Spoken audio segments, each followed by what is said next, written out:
RFL double built in glass of marigold cylinder গ্যাসের জন্য আমি একটা হচ্ছে আরএফএল এর চুলা অর্ডার করলাম, সেটা সেট আপ করে দেখাবো আজকে।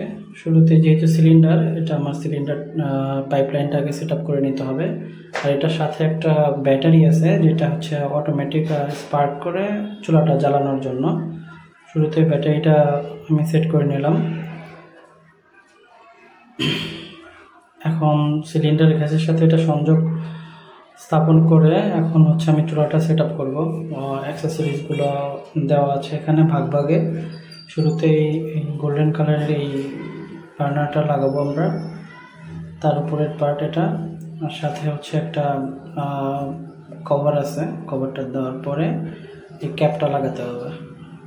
সেম সেট আপে ডাবল বার্নার, যেহেতু দুইটাই সেম অ্যাক্সেসরিজ, সেমভাবেই সেট আপ করতে হবে।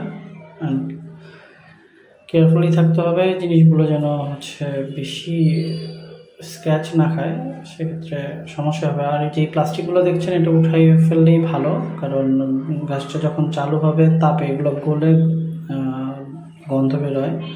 এটা হচ্ছে উপরের পার্টটা, যেটার উপরে পাতিল বা প্যান থাকবে। সুন্দরভাবে এটা সেট আপ করে দিয়ে আপনি এটা হচ্ছে ছোটো, এটা দুধের পাতিল বা ছোটিয়া এগুলো দিয়ে ইউজ করতে পারবেন। সিম্পলভাবে সেট আপ হয়ে গেল। এখন ইজিলি চুলাটা অন করলেই হয়ে